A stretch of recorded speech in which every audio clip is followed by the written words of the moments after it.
take a deep dive and a look at this new control technology that, of course, gets marketed as unique. Listen to the trigger words that they use. Things like, oh, well, it's unique. It's unique to you. It'll be just you. It'll be all about you and your needs and what personifies you the best and what, you like, and you, and you, and you, and you. And really, it's about them controlling you. Take a look.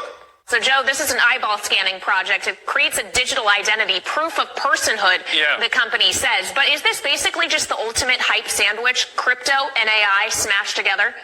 I mean, it kind of is. I've been so fascinated by this company for years since it's launched, because the idea that we're all going to get this big orb, and they have this multi-pound orb, and I've held it, and it's going to scan your eyeball, and it's going to create a unique form of identity, and you're going to get a universal basic income through that identity, and it's related to crypto as well. It's so everything, as you said, this sort of maybe a hype sandwich. But on the other hand, when you think about AI and you think about the various risks, whether it's sort of disruption to jobs, or the idea that an AI could, say, impersonate a person or impersonate a loved one, etc. Are you really the person that you claim to are? It's kind of a very interesting, ambitious problem that they've tackled.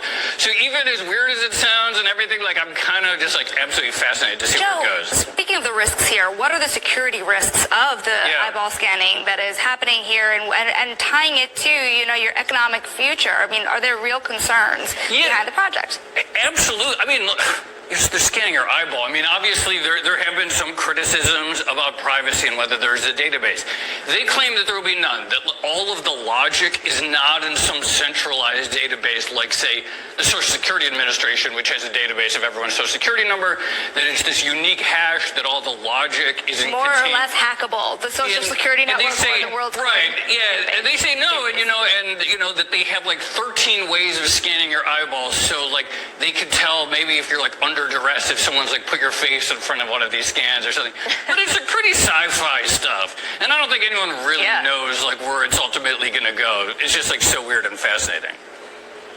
Yeah, and that's that technology itself, but then there also is the token that had such a phenomenal debut yesterday, Joe. But it's worth noting, you can't trade it in the U.S. It's just another example of the regulatory environment here limiting what people can do.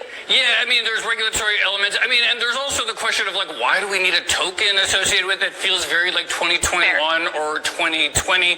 Their argument would be that if you're going to have this sort of system of identity that everyone is one day going to depend on in order to prove their humanhood, collect their UBI because the AI put us out of a job, etc., then it has to be distributed and distributed governance, and it can't just be controlled by one company that is connected to Sam Altman, etc. So of course, the argument that they would make is that, well, this is what crypto is good for, distributed governance, etc. On the other hand, people look at this coin and they say, oh, there's really low float, and it's just a classic thing where because there's so much hype and because there's so few coins out there, it shoots to the moon and it's a fortune already. So it's sort of okay, I can accept the crypto logic, but also the reality is it is what it is, this huge this massive pump for something that has not borne out what it said it's going to do. So this is an absolute nightmare for anyone that knows and understands what dystopian New World Order is, and this is exactly what it is. This is Worldcoin, and it's going to drastically increase economic opportunity. That's how it's being marketed, of course.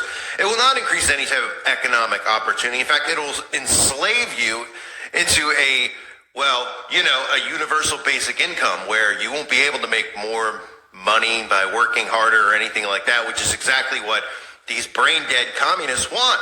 They want you to want a universal basic income, and they think it's unfair if somebody else works harder and somehow makes more money while one person's sitting playing Nintendo all day and the other person's actually out in the field working or doing whatever their trade is. Again, digital currency, universal basic income, and digital passport, digital ID, all linked to the mark of the beast. So, in a blog post announcing the launch, the founder notes that if the project is successful, Worldcoin could drastically increase economic opportunity and present a reliable solution for distinguishing humans from AI online. This is another thing they're very, very hell-bent on. is making sure that everything you do online leaves a footprint. So in other words, for those of you that don't understand that, that's, for example, let's say there's a YouTuber who gets banned from YouTube, right? And that YouTuber never showed his face, and that YouTuber wants to continue to put content out there. Well, if there's a digital passport in place, that person will not be able to, of course, unless he scams and somehow uses other people's digital IDs, but at that point, you'll probably be thrown in jail when the digital ID is linked to everything. So your online behavior will be fully monitored.